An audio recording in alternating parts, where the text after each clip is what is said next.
উনি তো একার কাউন্সিলর নন, একজনের নন, সবার কাউন্সিলর। আর এই অভিযোগ প্রসঙ্গে কি বলেছেন কাউন্সিলর লিপিকা মান্না, বড় চেয়ারম্যান সুশান্ত ঘোষ, তারই বা কি বক্তব্য, পরপর দেখো।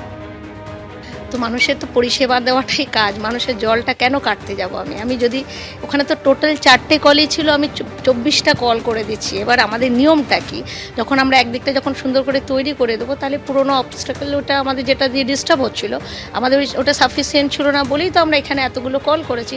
তো ইনসাফিসিয়েন্টকে আমরা কন্টিনিউ কেন করবো? একদম ভিত্তিহীন অভিযোগ, এটা কোনো অভিযোগ নাকি?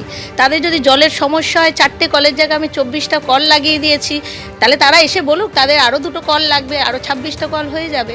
কিন্তু তার মানে এই নয় যে 4টে কলের যদি ইনসাফিসিয়েন্টটাকে আমি এত বেশি সাফিসিয়েন্ট করে দিয়েছি। এটা আনএক্সপেকটেশন একটা ডিমান্ড, প্রতিহিংসা। মানুষের জন্যই আমি এখানে, মানুষের পাড়ায় পাড়ায় আমি থাকি, আমার কাছে কোনোদিন ওরা কোনো কমপ্লেন নিয়ে আসে না, আমি গিয়ে জেনে কমপ্লেন দেখে আমি কাজ করি। আমি এখানে 12 বছর 13 বছর কাউন্সিলরের কাজটা করেছি, আমার সঙ্গে সবার যোগাযোগ আছে, অনুগামী বলে না। দল এখানে যখন সিপিএমের জামানা ছিল তখন আমাকে এখানে প্রার্থী করেছিল, আমি জিতেছিলাম। তারপরে কাজ করেছি, মানুষের সঙ্গে আলাপ হয়েছে, পরিচয় হয়েছে। এখন আমি অন্য একটা ওয়ার্ডের কাউন্সিলর, দল আমাকে বড় চেয়ারম্যানের দায়িত্বটা দিয়েছে। ওভারঅল আমাদের যে সিস্টেম, দলগতভাবে আমরা সেই কাজটাই ফলো করি। আমরা এখানে আমি আর মাথা গলাই না কোনো কাজে, এখানে যে আছেন যার উপর দায়িত্ব দিয়েছে সে কাজ করাবে, কিন্তু যেগুলো করা না গেলে ভালো হতো সেগুলো করলে মনে হয় ভালো হয়।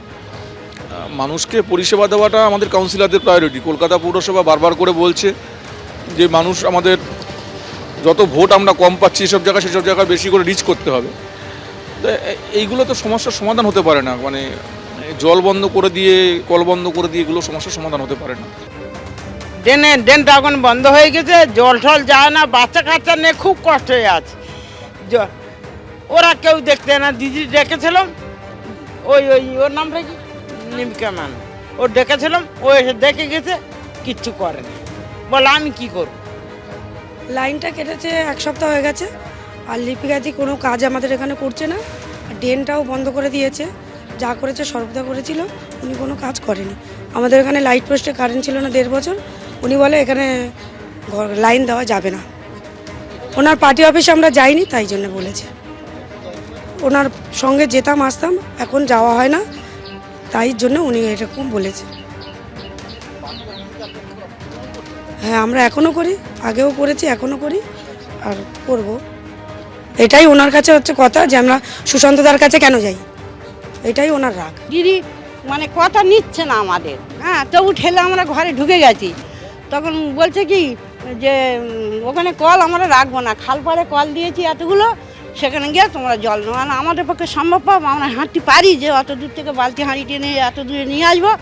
বলে আমি ওসব কিছু বুঝতে পারি, উনি বলতে পারেন। সে বলে কত কি বলছে, কি বলবো, খুব খারাপ লাগছে বলতে। ওনার নামে কিছু বলতেও চাইছি না, কিন্তু বাধ্য হতে হচ্ছে বলতে, যে এই গরমের সময় কেটে দেওয়া কি ওনার উচিত হয়েছে? কি উনি কি শুধু 1-2 জনের কাউন্সিলর না, আমাদের কি না? আমরা কি ওনাদের ভোট দিয়ে নিই? এখন কি বলবো, বা বলতে বাজে লাগছে। উনি যদি দেখে থাকেন তো ওনাকে বলবো যদি এটা সমস্যার সমাধান করে দেবে, ভালো আমাদের।